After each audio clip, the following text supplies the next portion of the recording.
So you found a great deal on a set of tires on maybe Craigslist or Kijiji, and now you can't wait to rush over and pick them up before someone else snatches up what is obviously a great deal, right? Or is it? Well, if I were buying tires online from a complete stranger, here's what I would do first. So first, I want to know how old the tires are. If they were made more than 5 years ago, they could still be usable depending how long I plan to keep them. But if they're older than 10 years, or if they're getting close to that 10-year mark, I wouldn't buy them. Now, how would I know when the tires were made? Well, I'd look for the DOT information on the sidewall, which includes this 4-digit code. Here's how you read it.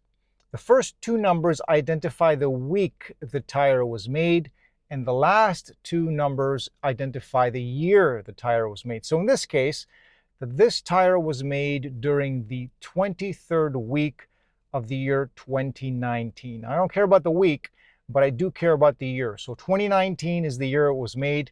I would do the math and then figure out if it's older than 5 years, maybe I'd buy it. If it's older than 10, definitely not.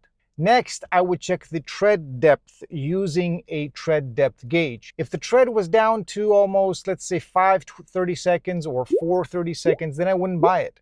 That tire won't last long and may be dangerous to drive on wet roads. And if I were buying winter tires, I would want to see even more tread depth than 5-30 seconds or 4-30 seconds. Now, if everything checks out, I would look for any signs of unusual or uneven wear.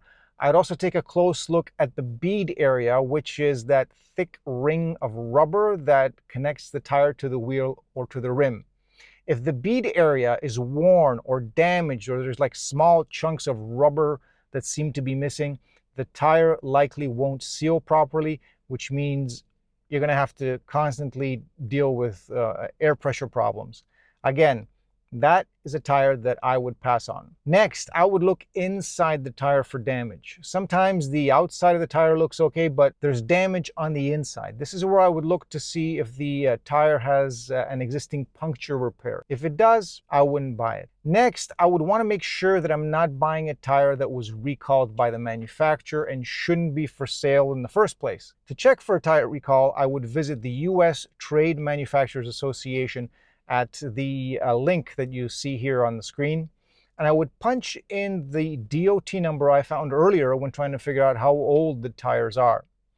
I would also visit the National Highway Traffic Safety Administration at this link that you see on your screen, and I would put the name of the tire I'm thinking of buying to see if they have a record of any recalls on their end. Finally, I would check to make sure that the tires are right for my vehicle. So besides checking the size, which is kind of a obvious, I would check to make sure the tires I'm buying have the right speed rating and load index for my vehicle.